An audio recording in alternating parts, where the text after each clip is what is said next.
Hey there, welcome to my channel. My name is Linda. Today I have a couple of crafts for you. So what are we waiting for? Let's get started.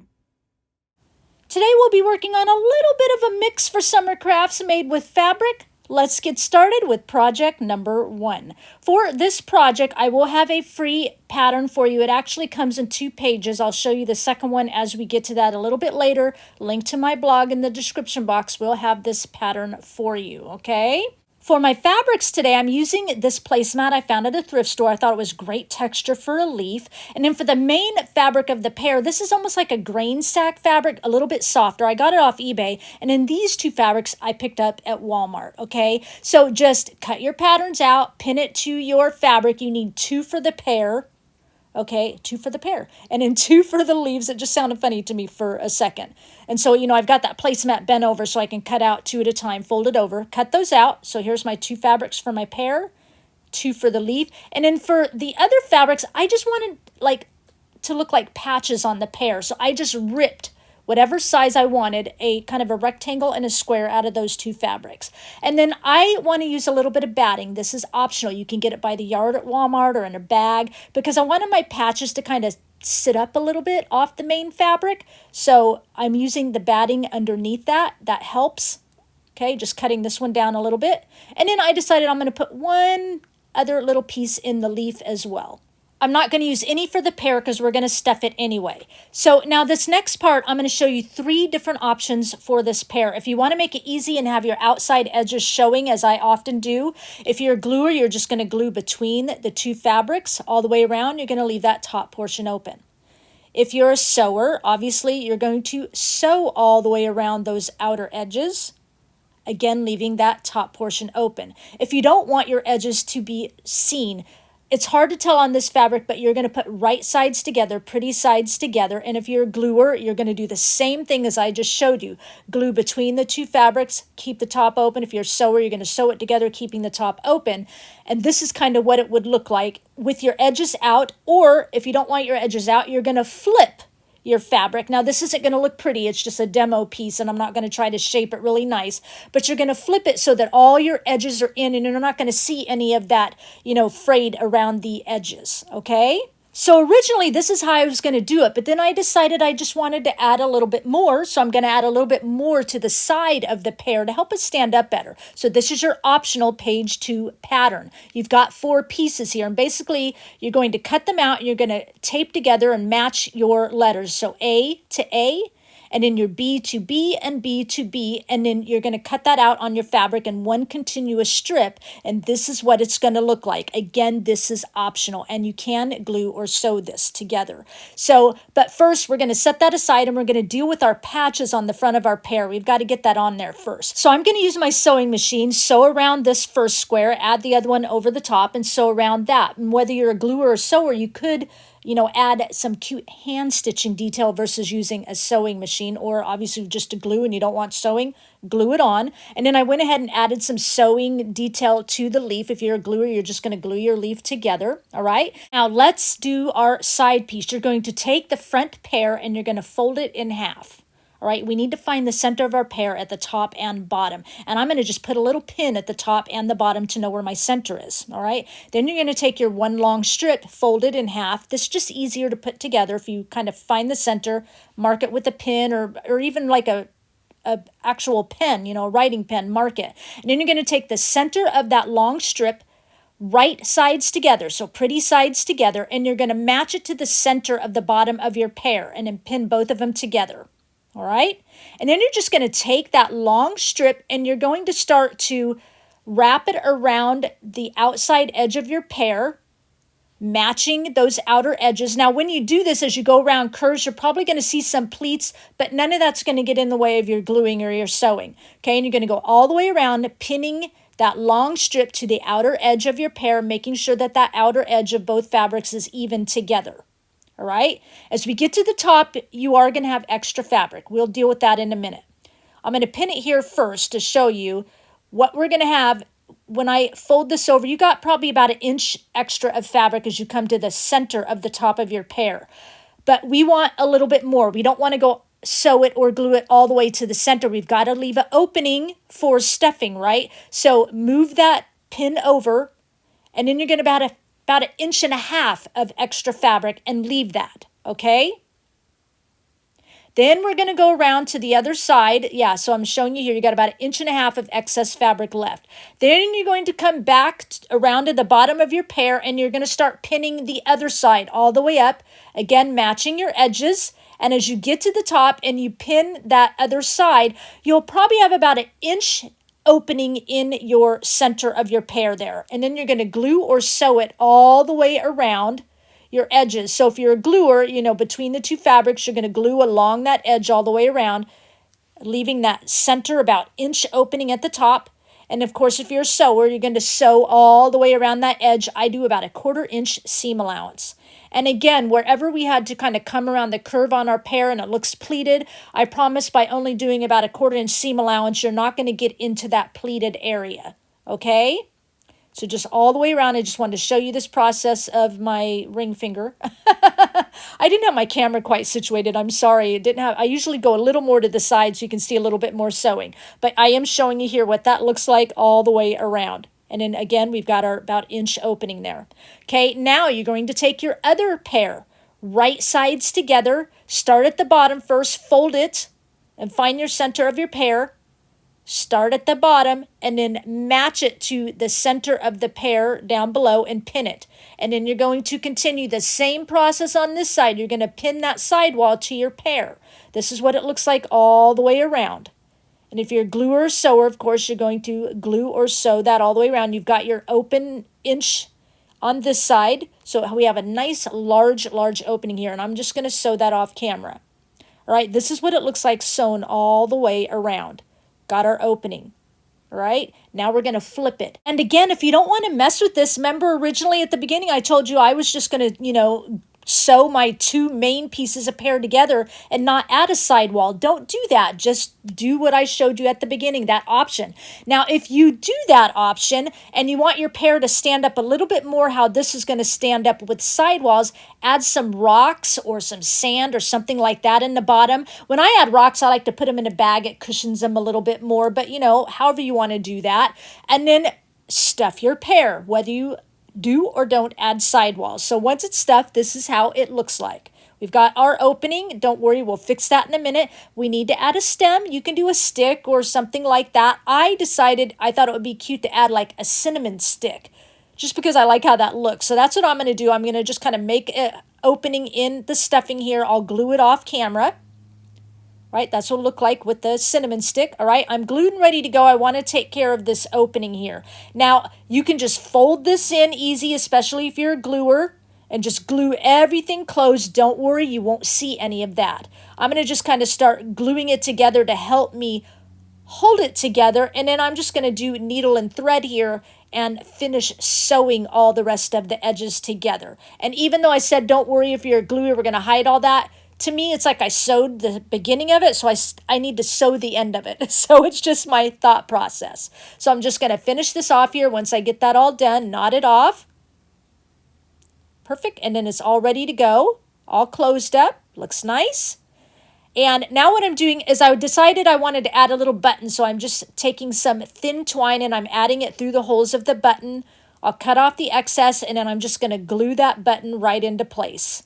Nice and easy. Using my Beacon Fabri-Tac glue for that, just glue it down. And then if you're a gluer, it's time to glue your leaf on. I'm going to glue it a little bit off camera, but then I'm going to go ahead and use needle and thread and just hand stitch it the rest of the way on. Okay, and this is what that looks like once I've hand stitched it.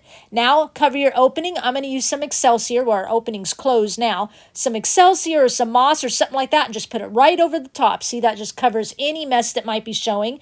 And then I've got like 5 long pieces of twine. I just wanted it to look really full, and I'm going to tie them into a bow. They're probably about 24 inches long, and kind of fluff out my ends. And before I glue that on, I'm going to take some ink here, some Distress Oxide ink and walnut stain and a little ink dauber here. And I'm just going to add it around the pear, around on the patches, giving it some highlight. This is totally optional. Just kind of slightly grunching it up just a little bit. Okay, and then I'm going to glue my bow on at the top.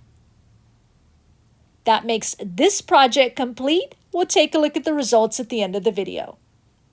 Let's move on to project number 2. Now, this project, I wanted to move in the 4th of July and make a fun fabric floral bouquet. It should be pretty easy, but this pattern is nothing new under the sun. From my scrapbooking days, I've used dyes to make rolled roses and things like that. So I just hand drew a pattern for you, but I made it jihugic to make some really nice big roses. So this is not my original idea. It's out there, okay? So there'll be a link to my blog in the description box to find your rose pattern. So what you'll do is you'll cut it out in the 2 long scallop pieces. You'll cut it out, tape it together at the dash line to form one big long scallop piece, okay? And then you've got your other 2 pieces for underneath your flower and your leaf. Now my fabrics here, the bottom one, the red plaid, is from Walmart.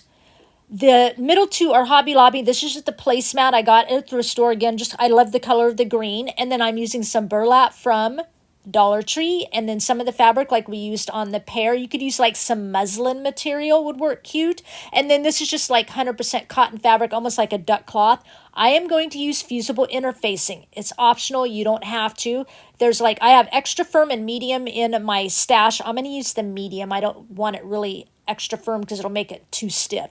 So you need 2 pieces of fabric per flower with that long scallop pattern. And I'm just going to lay all my fabrics down together at one, lining up the edge, and then actually 3 pieces of interfacing that I cut out. I just show one here, and then I'm going to pin that scallop to all of it and cut it all out at one time. Just makes it easy. All right. I'm doing the same thing on the leaf. I just kind of folded that placemat so that I could cut out multiple leaves and multiple pieces of interfacing at one time. But for each leaf, just like the main rose, you need 2 pieces of fabric, showing it here, and if you use interfacing, just 1 piece of interfacing.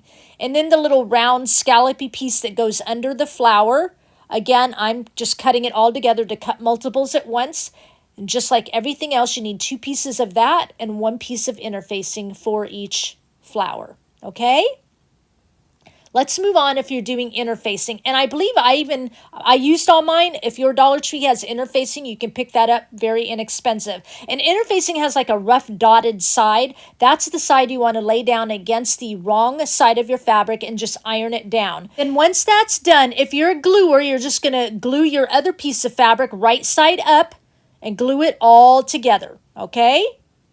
And if you don't use interfacing, just glue your 2 pieces together, wrong sides together. And if you're a sewer, you're just going to go and sew around the entire outer perimeter.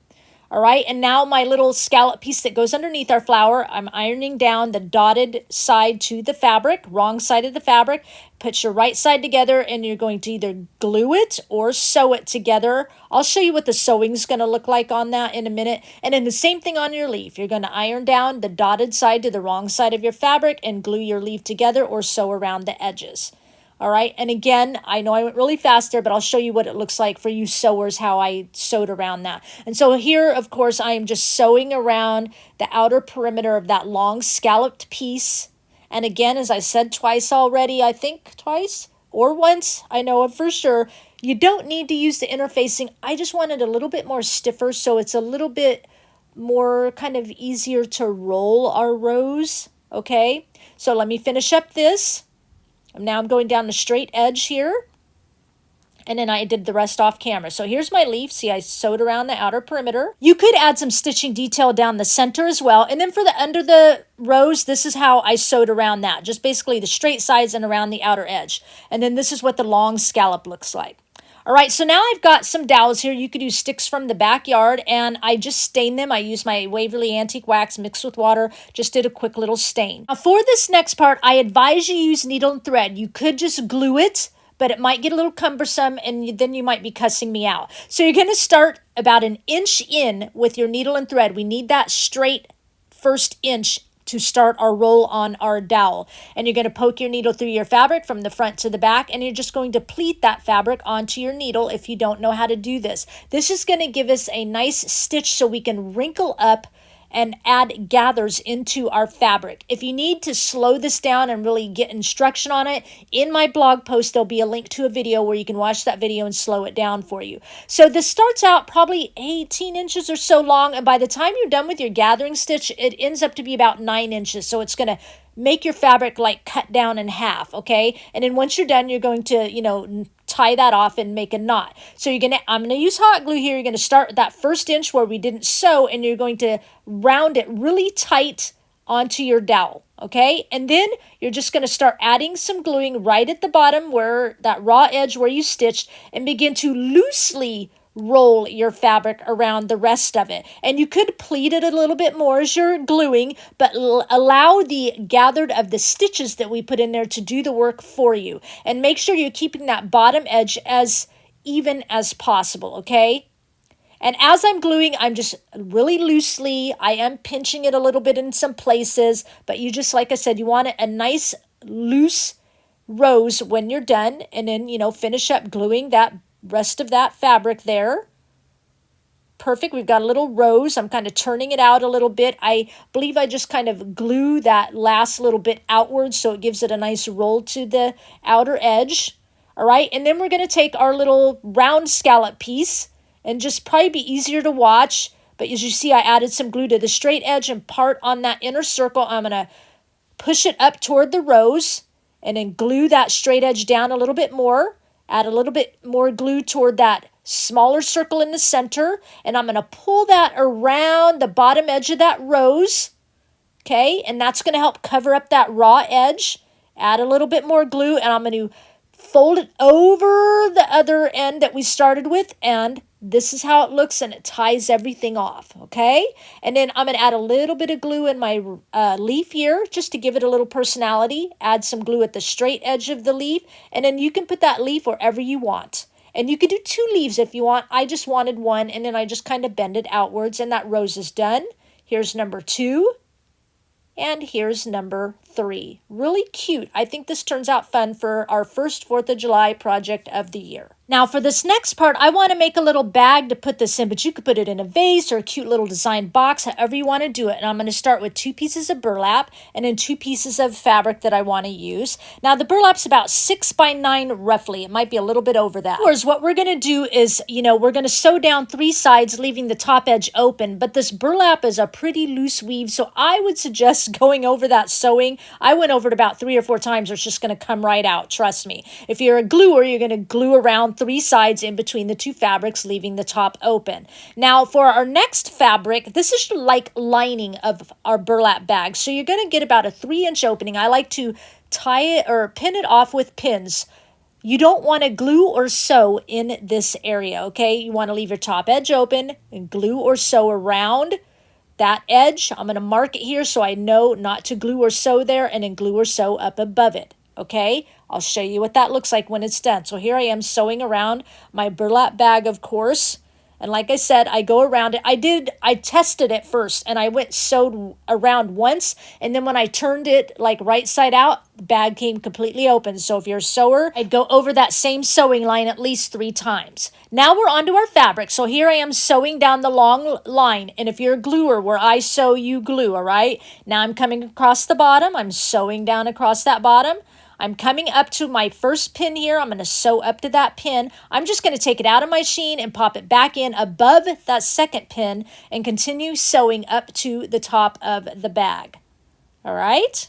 So when it's done, we have our opening of our bag and we have our little side opening here. So now we're going to go with the burlap. We want it to stand up. So we're going to, in the corner, we're going to pull it out from the corner. So we have like a little triangle, okay? We're going to take both sides of the bag, pull it out from the corner so we have a little triangle, and sewers are going to sew across that. I'm going to put a pin in there. So we go to the other side, pull it out from the corner, make a little triangle, all right? And I'm going to put a pin in it. Now, if you're a gluer, I'm going to show you how to do one side here, and it's about 1 inch down.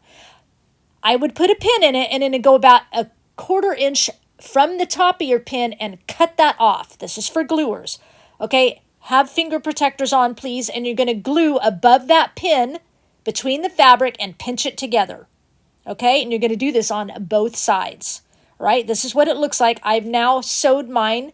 I sewed it off camera, so I'm going to trim it up here. That's gluers, sewers, to sew across it because I said to do that. Here's my other one. I sewed across it. I'm going to cut off the excess. We're going to do the same thing on the fabric bag. You're going to pull it out from the corner about 1 inch down and pin it. Other side, pull it out from the corners, inch down and pin it. If you're a gluer, cut that off about a 1/4 inch up. Put your finger protectors on if you're using hot glue.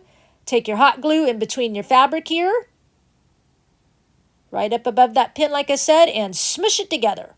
If you're a sewer, you're going to sew both of those. I'm going to do that off camera. Gluers, you're going to do this on both sides, both the same, okay?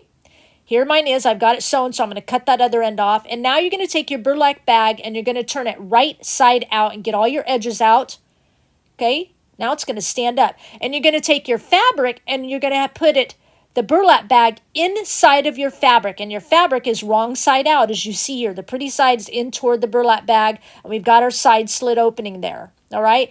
Make sure everything is even at the top. And what we're going to do, sewers are going to sew right along the top there, about a 1/4 inch seam allowance. Gluers are going to glue the two together at the top, all the way across, all the way around. All right?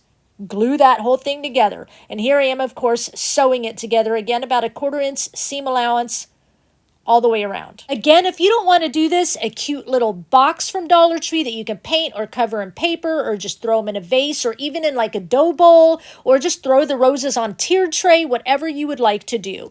So here it is all sewn at the top. We've got our opening. So through that opening, you're going to turn it right side out and pull your burlap bag through it.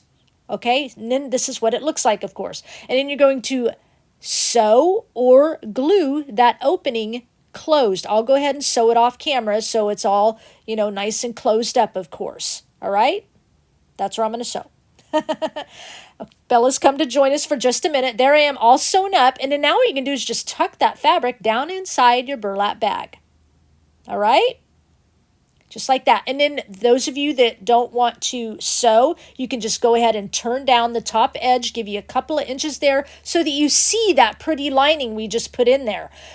I want to add a little bit more detailing. This is optional, so I am making my edges at the top. Those of you who sew, I'm pinning them all together at the top, and I'm going to do a little 1/4 inch seam allowance there and sew all the way around that top edge before, here it's done, before I flip it down. It just gives it a little decorative finished edge. That's all it is. You can do or not do that. All right, and if you want to, you can glue that down. I don't, I just leave it there. Now I'm taking just some gel foam I got from Dollar Tree, those ones that come like 4 pieces to a pack. I'm just doing 2. I've put it inside my bag here. I glued the 2 pieces of gel foam together so it stays stable. And I'm going to set that aside for a minute. Now I've got a piece of that fabric that like we used on the pear, and I cut it. It's probably about a 3x6. I will have a free printable link to my blog. I've printed it out onto some fabric. There'll be a link in my blog post as well to show you how to print onto fabric using laser or inkjet printer. So I'm not going to show you that process. And what I'm going to do to start out with is my long piece of fabric. I'm just kind of pulling on the edges to defray it. I'm going to turn it down about 1 inch and then add that little 1776 at the bottom of the tag. Okay, nice and easy. I'm going to go ahead and distress the edges around this piece as well so it looks like the tag we distress. I'm going to use my my Distress Oxide ink in walnut and kind of ink around the edges. It gives it a nice little halo around our design there. And I'm going to do the same thing on the main fabric of the tag. And then if you're a gluer, you're just going to glue it all together and you can fold down that top edge and glue it down. I'm going to sew it all together, right? So around this, so around the tag, and then kind of at the top here. All right? You can see to the left there, I've got it sewn at the top already, ready to go. And now I'm just going to sew that tag on a little bit here. And yes, like I said, there's a link to this printable on my blog and then the link to how to print onto fabric with your printer. Okay? Get that finished. We're almost done with this. I promise. It's just so cute. I love how it turns out. All right, and now what I've done, the tag is done. I've taken a 1-inch strip of fabric. I ripped it and tied it into a bow, so I'm just going to glue it on at the top of our tag. And now I'm taking some big twine, large diameter twine I got at Walmart, and I'm just tying it under the folded edge of our bag. Don't worry, we are going to cover that gel foam up. And I'm just tying it in a big bow. And then I'm going to see how my tag's going to lay on here to figure out how long I want to leave my tails on that twine bow and then just go ahead and cut those off, leaving a little bit more room because I will add a bead. And now I'm using these are dog nail clippers you can get from Dollar Tree to cut off my stems, my dowel stems of my roses to get them to the length I want. And I'm going to use some Excelsior just like we used on our pear. We're going to use that to cover our gel foam. So now I'm just going to put my 3 roses in how I want into our little bag. And then I'm going to take the gel foam, oh my gosh, I'm going to take the Excelsior here and cover the gel foam as much as you want. Just cover that all up. Super, super cute. Perfect. And then I'm going to safety pin our little tag to the center of that twine bow. And then I'm just going to fluff up the center of my bow a little bit. And then I'm going to add some large beads to the ends of my twine tails there. And just, tie a little knot, of course, underneath that bead so the bead doesn't fall off. That makes this project complete. Let's take a look at both projects we've done today.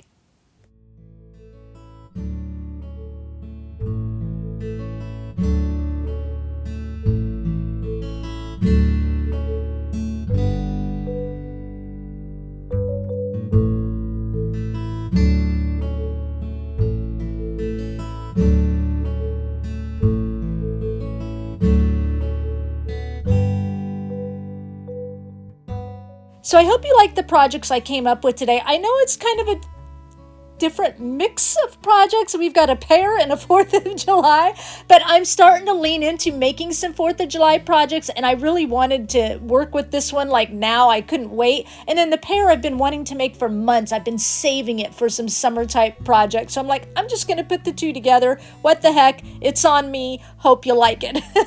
Leave me a comment down below. Let me know which one is your favorite, which one you think you would like to make. Please give this video a thumbs up. And if you walked in here for the first time, you're just checking things out, you're digging what you saw, make sure before you click off, you hit that subscribe button and notification bell so you don't miss out on another project from me. Before I go, as usual, I'm going to leave you with one final thought. Statistics show that only 28,000 people in the United States today are famous. The current population of the United States as of Wednesday, May 15, 2024, is 341,581,100. So according to basic math, that leaves 341,553,100 people in America whose lives are considered ordinary. The word ordinary by definition means to have nothing special. Your life is normal, routine, standard, or typical. And just because you may be coined with the word ordinary doesn't mean God will do anything less in your life than that of a famous person. God wants to bless your life. You are special and unique to God, and guess what? God often uses ordinary lives to make an impact for His kingdom. Constantly comparing yourself to the exciting lives of other people means you are looking through the wrong lens. And you need to be looking through the lens of God, because He looks beyond what man's definition of ordinary is. When you allow comparison, it can lead to lower self-esteem or even make you feel worthless. Just because you don't stand out in a crowd doesn't mean that your life isn't blessed by God. It doesn't mean you are considered any less of a human because you aren't recognized by millions of people around the world. And it doesn't mean you can't be a significant light for God wherever you are living in this world. Through the pages of the Bible, God has used many ordinary people to do extraordinary things.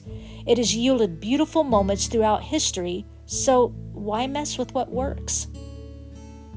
You could stop for a moment, pause, and contemplate why there are millions of ordinary people versus famous people in the world today. I think it's because famous people are often inaccessible. They're closed off for security, while ordinary people like you and me can relate with other ordinary people. We all intermingle with each other, we talk with each other, we open our hearts, share a meal, help one another, work diligently side by side, and contrary to popular thoughts, living a life blessed with ordinary can bring lots of joy and happiness. It can bring exceedingly abundantly more than we could hope for or imagine.